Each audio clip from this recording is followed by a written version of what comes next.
What's up, guys? We're BASYSAM2EA and welcome back to another video.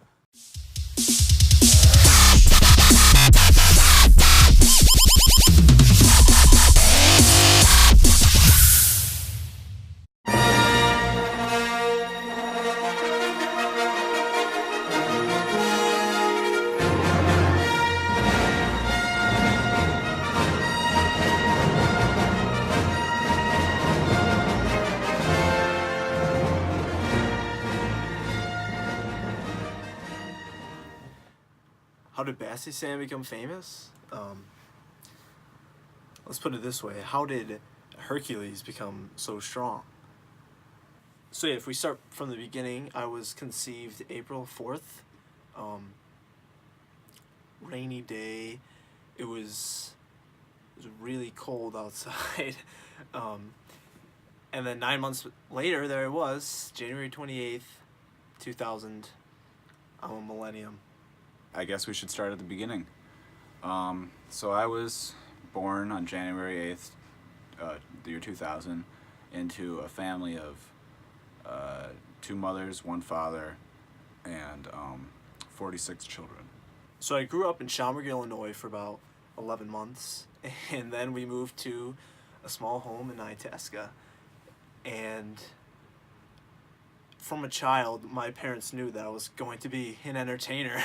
It was quite funny. I'd always be filming around the house and making video diaries, and everyone from the town would come to watch. We'd play it on a big screen in my backyard, and I really liked to entertain.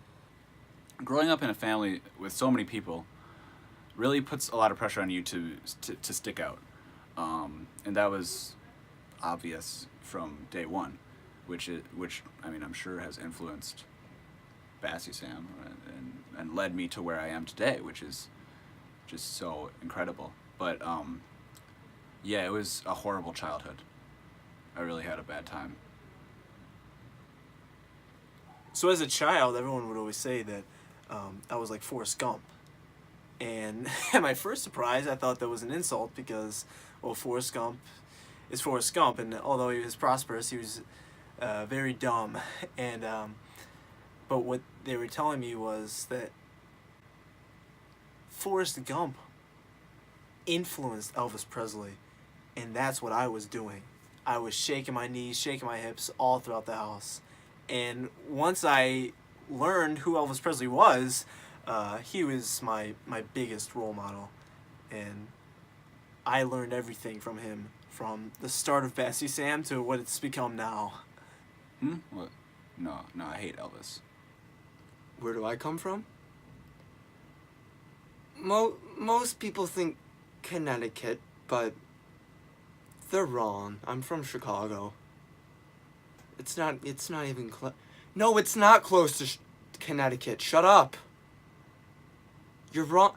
Look at a map! Childhood stories. One time, my 13th eldest brother came into my room at night and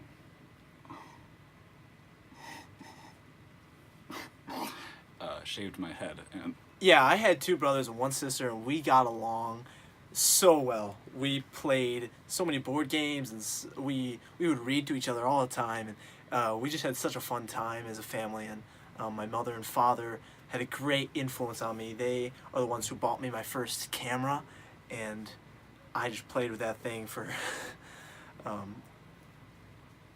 yeah. Oh my God.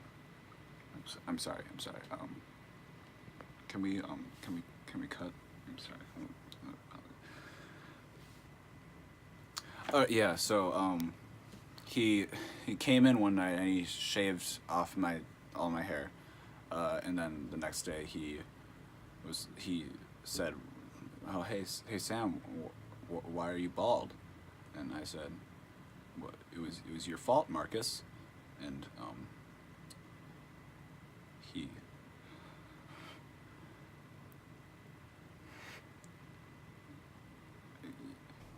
Oh, Sam bald? Oh yeah.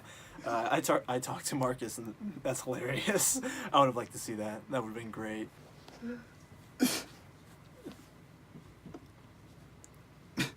I can't look at bald people anymore. I raised myself, thank you. I saw it in a woman's health magazine. So, and I really helped to teach myself to develop, to become a better person, and to become a healthier woman.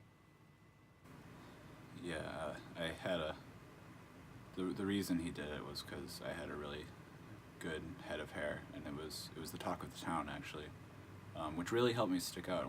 Like I was saying earlier, you want something to stick out, and that was it for me.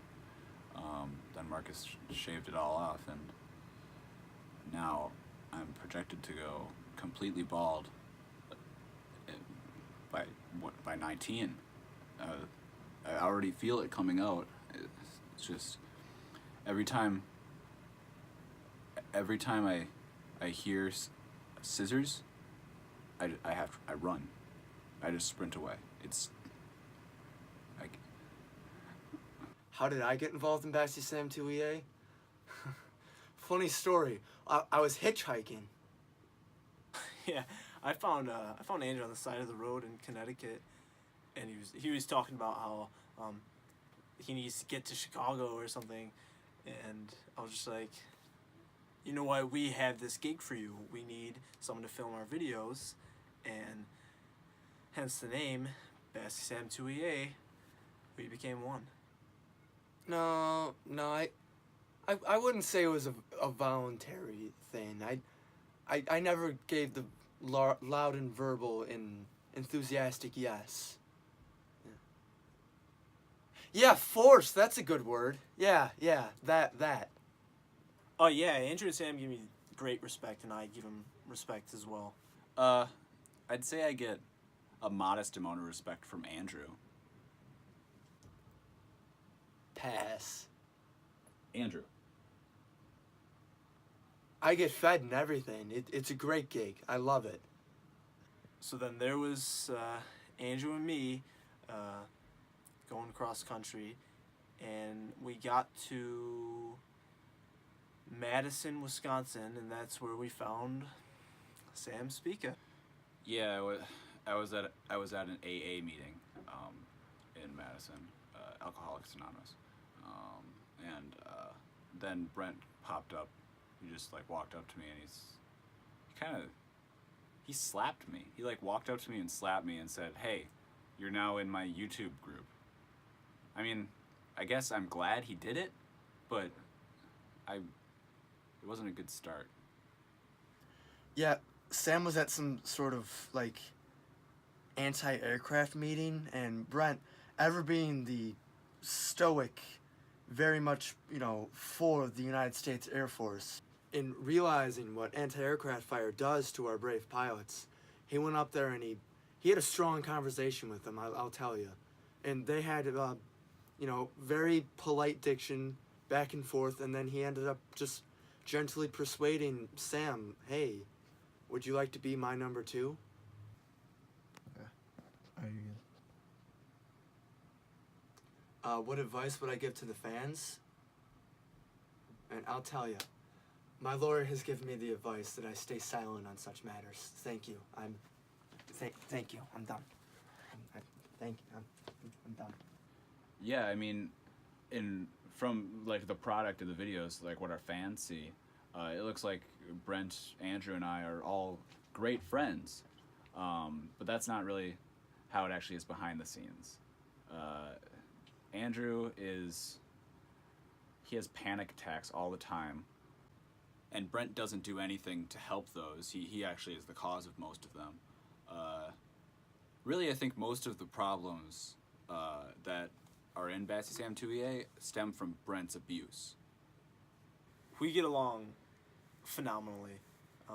Sam loves me, Andrew loves me, and I mean they're really cool. I picked Andrew from the side of the road. I didn't really ask for much there, but they're cool guys. That's all I can say. They love me. They really look up to me. I'm scared to say anything about it, and when I go home at night, it's really hard to get to sleep. Next question. Pass. Man, BASYSAM has come such a long way. So many ups and downs, but in the long run, I think we're gonna have a plentiful of videos. He said there were ups and downs. I don't know about any ups. As for BASYSAM2EA, how much more we're gonna do? This is the end. I can't go on anymore. This is it.